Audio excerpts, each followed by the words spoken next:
ये ऐसा डायलेमा था जिसने मुझे 7 वर्ष तक परेशान किया। तो आखिर इसका सत्य उत्तर क्या है?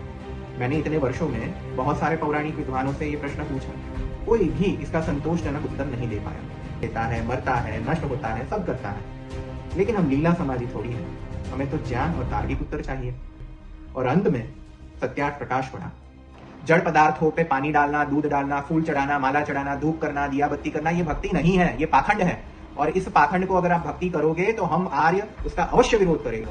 आपने झूठ बोला, फिर से सत्यार्थ प्रकाश के नाम पर आपने झूठ फैलाया। लेकिन कालू राम पंडित या मध्वाचार्य शास्त्री जैसे कुछ मूर्खों ने कुछ किताबों में आपको टूलकिट बनाकर दे दी, उसको बस रटते रहो, रिपीट करते रहो। अरे भाई, कालूराम पंडित को तुम ले आओ, माधवाचार्य शास्त्री को ले आओ, अपने गुरु निरंजन तीर्थ को ले आओ, स्वामी करपात्री जी को ले आओ या स्वामी निश्चलानंद सरस्वती को ले आओ। किसी में इतना साहस नहीं कि हम आर्यों के सिद्धांत का खंडन कर सके। किसी में इतना साहस।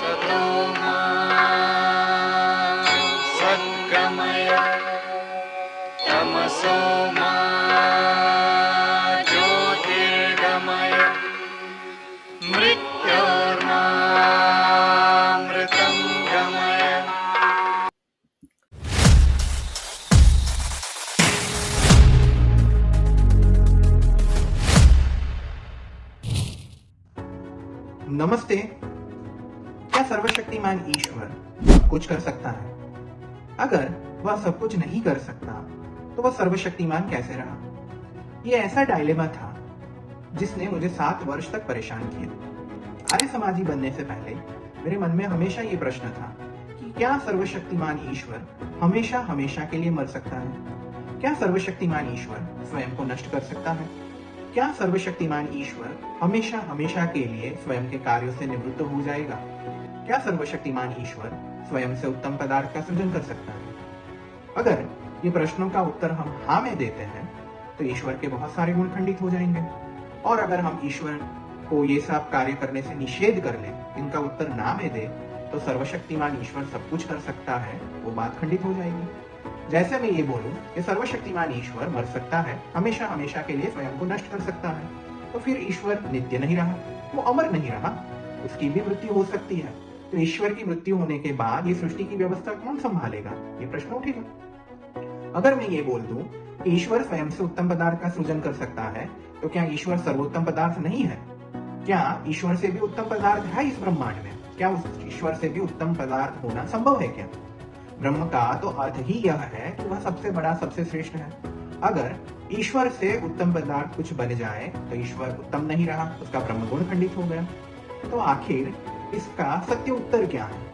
मैंने इतने वर्षों में बहुत सारे पौराणिक विद्वानों से ये प्रश्न पूछा, कोई भी इसका संतोषजनक उत्तर नहीं दे पाया।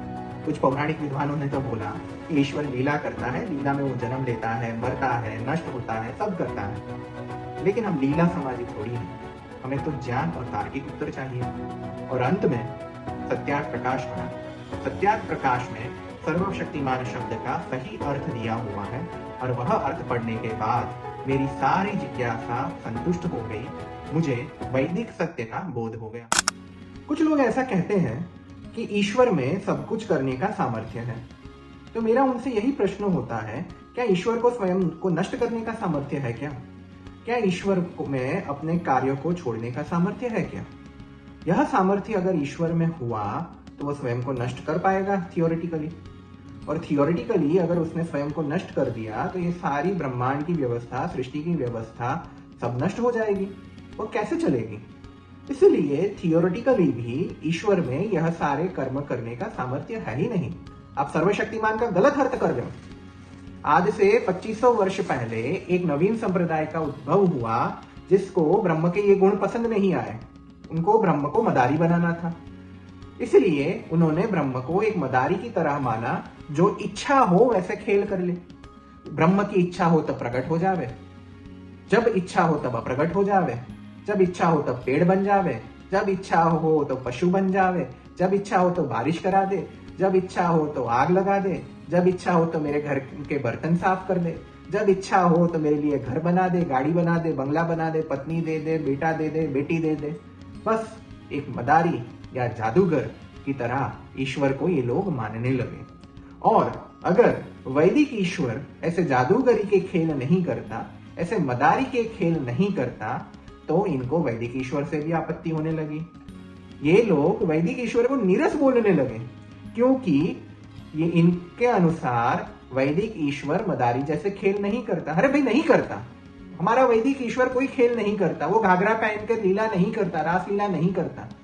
वो ज्ञान देता है, वो सृष्टि उत्पन्न करता है, उसका पोषण करता है, प्रलय करता है, सबको ज्ञान देता है, कर्म फल देता है, यही कार्य करता है। वो कहीं पे कमर हिलाकर नहीं नाचता, आपका एंटरटेनमेंट नहीं करता। वो नीरस है तो नीरस ही रहने दो। अगर ईश्वर का रसप्रद होने का अर्थ ये है कि भाई इधर उधर ठुमके लगाकर नाचने लगे तभी आप वो ईश्वर को रसप्रद मानेंगे, तो वेदोक्त ईश्वर ऐसा नहीं है। ब्रह्म आपके मनोरंजन के लिए नहीं है, ब्रह्म आपका कर्म फल देने के लिए है। ये बात समझ लो। जो ईश्वर आपका मनोरंजन न कर पाए, वो ईश्वर को आप नीरस बोल देते हो, आप ईश्वर का द्रोह कर रहे हो। आपको ईश्वर पसंद नहीं आया, इसलिए ईश्वर को बोल दिया भाई तू नीरस है, हम तेरा कार्य नहीं करेंगे, तुझे नहीं मानेंगे। सबसे नीरस ईश्वर अगर कोई है, सबसे नीरस ब्रह्म की जो कल्पना है वो तो शंकराचार्य की है। शंकराचार्य के अनुसार ब्रह्म कुछ नहीं करता, वो बैठा रहता है, बैठे बैठे कल्पना करता है। ब्रह्म का एक ही कार्य है, कल्पना करना। जीव भी ब्रह्म की कल्पना है, जगत भी ब्रह्म की कल्पना है। ना वो ब्रह्म सृष्टि उत्पन्न करता है, ना उसका पोषण करता है, ना प्रलय करता है, ना कर्मफल देता है, कुछ नहीं करता, बस बैठा रहता है। अरे भाई, जो व्यक्ति बैठा रहेगा वो शेख चिल्ली की तरह कल्पना ही करेगा ना। अपने ब्रह्म को बोलो कुछ कार्य करे। हमारा वैदिक ईश्वर कितना कार्य करता है। ये सूर्य चंद्रमसो धाता यथा पूर्वम कल्पयत, वो सूर्य और चंद्रमा को धारण करता है, सबको कर्मफल देता है, सबको मुक्ति प्रदान करता है। ऐसा कार्य करेगा तभी तो वो ब्रह्म उपास्य होगा। अदरवाइज जो ब्रह्म कुछ नहीं करता, बैठे बैठे कल्पना करता रहता है, वो ब्रह्म की उपासना करने का भी क्या लाभ है। आप उसकी उपासना करोगे तो भी आपको वो फल दे ही नहीं पाएगा ना, क्योंकि वो ईश्वर कर्म फल तो देता नहीं, वो अकर्ता है। 2 और 2 4 होते हैं। एक बच्चा मुझे मिला कि 2 और 2 5 कर दे तो अभी मैं ईश्वर को मानूंगा। आपके तर्क कैसे है? आपको आपत्ति इस बात से है कि ईश्वर अच्छे कर्मों का अच्छा फल देता है और बुरे कर्मों का बुरा फल देता है। तो चाहते क्या हो? ईश्वर अच्छे कर्मों का बुरा फल देने लगे तब ईश्वर को मानोगे, बुरे कर्मों का अच्छा फल देने लगे तब ईश्वर को मानोगे। आखिर आपका पक्ष क्या है? मुझे समझ में नहीं आया। ईश्वर न्याय करता है, उससे आपको आपत्ति है। ईश्वर बुरे कर्मों का बुरा फल देता है, इस बात से आपको आपत्ति है। अगर इससे आपत्ति है तो अपने कर्म सही करो ना, ईश्वर को क्यों दोष दे रहे हो? सरकारी ऑफिसेज में नियम होते हैं, आपको नियम के विरुद्ध कार्य करना होता है तो सरकारी कर्मचारी से मिलो, उसको खर्चा पानी दो। खर्चा पानी लेने के बाद वो आपके लिए नियम विरुद्ध कार्य करने लगेगा। आपने ईश्वर को क्या सरकारी ऑफिसेज का चपरासी मान रखा है, जो आप रिश्वत दे दोगे और आपके लिए वो नियम तोड़ देगा? आप उसको कुछ चढ़ावा चढ़ा दोगे और आपके पापों को भूल जाएगा? क्या ईश्वर को आपने चपरासी रिश्वतखोर मान रखा है? आपका पक्ष क्या है? जैसा करोगे वैसा भरोगे, यही सनातन धर्म है, यही सनातन वैदिक ईश्वर का नियम है। वह यह नियम को नहीं तोड़ता।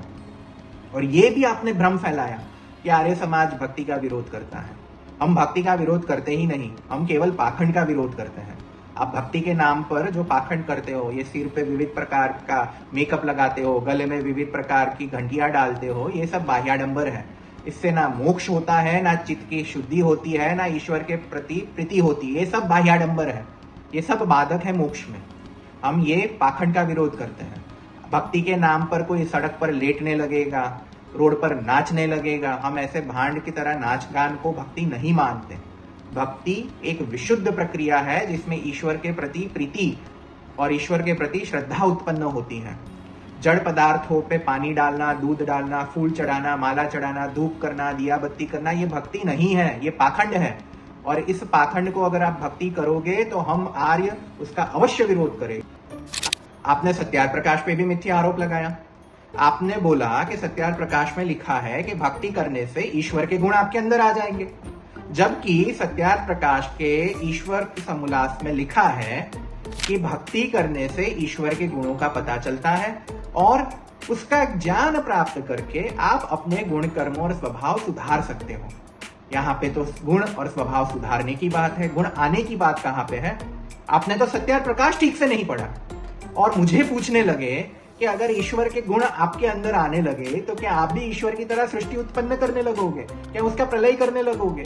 अगर और गुण आते हैं तो ये गुण नहीं आते, इसका क्या प्रमाण है? अरे भाई, तुमने अपने गुरु के ग्रंथ भी ठीक से नहीं पढ़े। कम से कम ये वाणी विलास करने से पहले अपने गुरु आदि शंकराचार्य के ग्रंथ तो ठीक से पढ़ लेते। उनका ये वेदांत दर्शन है। वेदांत दर्शन के भाष्य में उन्होंने क्या लिखा है वो जानो एक बार। व्यास सूत्र के चौथे अध्याय के चौथे पाद के 17वें सूत्र में महर्षि व्यास लिखते हैं जगत व्यापार वर्जम, और उस पर भाष्य करते हुए आपके ही गुरु शंकराचार्य लिखते हैं कि ब्रह्म का सानिध्य प्राप्त होने के बाद भी विद्वान लोग ये जगत की उत्पत्ति आदि व्यापार नहीं करते, ये तो नित्य मुक्त ईश्वर का ही कार्य है। पढ़ो आपके गुरु ने क्या लिखा है। अपनी परंपरा का तो पता नहीं है, अपने गुरु के ग्रंथों का तो पता नहीं है, और हम आर्यों को, हम सनातनी आर्यों को जान देने निकले हो। हद है यार। ना तुमको सत्यार्थ प्रकाश का ठीक से पता है, ना तुम्हें अपने आदि गुरु शंकराचार्य के सिद्धांत का ठीक से पता है। बस इंटरनेट कनेक्शन मोदी जी ने लगवा दिया तो वाणी विलास करने निकल जाओ। और झूठ बोलने की हद होती है। तुम कहते हो आर्य समाज के सिद्धांत विज्ञान भिक्षु से प्रेरित है। कभी जीवन में विज्ञान भिक्षु का भाष्य तुमने देखा भी है कि नहीं? ये विज्ञान भिक्षु के सांख्य दर्शन का भाष्य है। जीवन में कभी उसको पढ़ा है कि नहीं पढ़ा है? तुमको टूल किट बनाकर दे दी कि आर्य समाज का सिद्धांत विज्ञान भिक्षु से प्रेरित है, बस तुमने बकलोली करना शुरू कर दी। तुमको ये भी नहीं पता कि आर्य विद्वान जिन्होंने सांख्य दर्शन पे भाष्य किया है, आचार्य उदयवीर शास्त्री जी, ब्रह्म मुनि जी, स्वामी विवेकानंद परिव्राजक जी, उन्होंने स्थान स्थान पर विज्ञान भिक्षु का खंडन किया है। तुमको ये सिद्धांत तो पता नहीं, पूर्व पक्ष तो पता नहीं, बस एक टूल किट तुमको दे दी, बस वाणी विलास शुरू हो गया। इसलिए मैं कहता हूं तुम पढ़ाई करो, पढ़ाई करने की उम्र है। तुमको ना वैदिक सिद्धांत पता है, ना अपने गुरु का सिद्धांत पता है, कुछ पता नहीं है। लेकिन कालू राम पंडित या मध्वाचार्य शास्त्री जैसे कुछ मूर्खों ने कुछ किताबों में आपको टूल किट बनाकर दे दी, उसको बस रटते रहो, रिपीट करते रहो। अरे भाई, कालूराम पंडित को तुम ले आओ, माधवाचार्य शास्त्री को ले आओ, अपने गुरु निरंजन तीर्थ को ले आओ, स्वामी करपात्री जी को ले आओ, या स्वामी निष्ठलानंद सरस्वती को ले आओ। किसी में इतना साहस नहीं कि हम आर्यों के सिद्धांत का खंडन कर सके। किसी में इतना साहस नहीं। हमारा वैदिक सिद्धांत अखंडित था, है और रहेगा। हम आर्य वो है जिन्होंने अभी 2 वर्ष पहले ही आपके गुरु निश्चलानंद सरस्वती को उत्तराखंड के रुद्रपुर से भगाया था। आपके गुरु वेदों में से हिंदू शब्द दिखा रहे थे कि हिंदू शब्द वेदों में है। हमारे एक पंडित जी ने उनको ये पूछ लिया कि वेद के कौन से मंत्र में हिंदू शब्द है, तनिक दिखाइए। गुरु जी मौन हो गए, उत्तरी ना बने। पुलिस बुलवाकर दादागिरी करके बाहर निकलवा दिया। आर्यों के प्रश्नों पे तो आप ऐसी दादागिरी पे उतर जाते हो, और हमारे खंडन का स्वप्न देखते हो। स्वप्न में से बाहर निकलो। मुश्किल है क्योंकि आपका ब्रह्म भी तो स्वप्न में रहता है, तो आप भी स्वप्न में रहोगे, उसमें क्या नई बात है। आप कहते हो रामो विग्रहवान धर्म, लेकिन आप श्री राम को तो मानते नहीं हो, श्री राम जैसा आचरण तो करते नहीं हो। श्री राम ने आजीवन मूर्ति पूजा नहीं करी थी। वनवास के समय जब वो प्रयाग तट पर पहुंचे थे, तब वाल्मीकि रामायण में से एक मंदिर का वर्णन दिखा दो कि प्रयाग में एक मंदिर हो जिसका वर्णन महर्षि वाल्मीकि ने वाल्मीकि रामायण में किया हो। श्री राम ने जीवन में कभी मूर्ति पूजा नहीं करी, और तुम वही श्री राम की मूर्ति की पूजा करके व्यापार करना शुरू कर दिया। पूरे वाल्मीकि रामायण में कहीं पे भी रामेश्वर का वर्णन नहीं है, कहीं पे भी नहीं लिखा कि श्री राम ने लिंग पूजा करी हो। एक स्थान पर वापस लौटते समय पुष्पक विमान से सेतु बंद दिखाते हुए श्री राम ने माता सीता को केवल इतना बोला है कि परमात्मा की मुझ पर कृपा हुई, महादेव की मुझ पर कृपा हुई, और हमने ये सेतु बंद बांधा और समुद्र पार किया। वहां ईश्वर की कृपा की बात है, और वहां पे तुम्हें मूर्ति पूजा दिख रही है, मतलब धन्य हो। तुम श्री राम को नहीं मानते, तुम श्री राम के नाम पर लोगों को ठगते हो। इस श्री राम ने कभी रामेश्वरम मंदिर नहीं बनाया, वहां राम के नाम पर लोगों की आस्था के साथ तुम लोग तो खिलवाड़ करते हो। तुम राम भक्त नहीं, राम द्रोही हो। राम नाम का उपयोग लोगों को ठगने में कर रहे हो, तुम्हें लज्जा आनी चाहिए। इसलिए मैं बार बार कहता हूँ, ये सब पाखंड को छोड़ो, सत्यार्थ प्रकाश पढ़ो, महर्षि दयानंद के ग्रंथ पढ़ो, अपने गुरु को भी पढ़ाओ, वैदिक धर्म का बोध लो और सत्य को ग्रहण करो, असत्य का त्याग करो और वैदिक धर्म का प्रचार करो। जो लोग भी मुझे सुन रहे हैं, उन लोगों से भी मेरा यही आग्रह रहेगा कि ईश्वर कोई मदारी या जादूगर नहीं है। आपको प्रसन्न करने के लिए ईश्वर ये करके दिखाए, वो करके दिखाए, तभी मैं ईश्वर को मानूंगा। ऐसी बचकानी बातों करने से ईश्वर का ज्ञान नहीं होगा। ये सारी बातें खुद को प्रसन्न करने के लिए अच्छी लगती है, लेकिन यह ईश्वर का सही स्वरूप नहीं है। आप सब ईश्वर का सही स्वरूप जानिए, सत्यार्थ प्रकाश पढ़िए। नमस्ते। ओम।